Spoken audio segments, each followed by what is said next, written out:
Breakfast important ഫുഡാകുന്നത് ശരിക്കും കണ്ടീഷനുകൾ അനുസരിച്ചാണ്.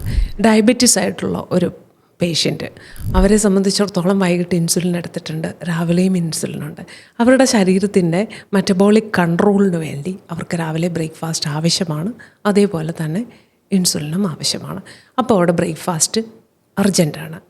അതേപോലെ തന്നെ വളരുന്ന കുട്ടികൾ, കുഞ്ഞു കുട്ടികൾ, അവരെ സംബന്ധിച്ചിടത്തോളം ബ്രേക്ക്ഫാസ്റ്റ് വളരെ ഉത്തമമാണ്.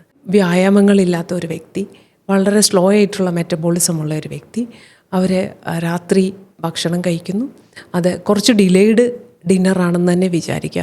അവർ ഇപ്പോൾ ഒരു 12 മണിക്ക് കഴിച്ചിട്ട് വീണ്ടും രാവിലെ 7 മണിക്കോ 7:30ക്കോ ബ്രേക്ക്ഫാസ്റ്റ് കഴിക്കുമ്പം അത് മിത്തായി തന്നെ തീരും. കാരണം അവർക്കത് ഗുണത്തേക്കാളേറെ ദോഷം ചെയ്യും. അതേസമയം നമ്മൾ ബ്രേക്ക്ഫാസ്റ്റ് എന്ന് പറയുന്നത് ഒരു 12 മണിക്കൂറിൻ്റെ എങ്കിലും മിനിമം ഇടവേളയിൽ ആരോഗ്യമുള്ള ഒരു മനുഷ്യനെ ഹെൽപ്പ് ചെയ്യും മിതമായ ബ്രേക്ക്ഫാസ്റ്റ്.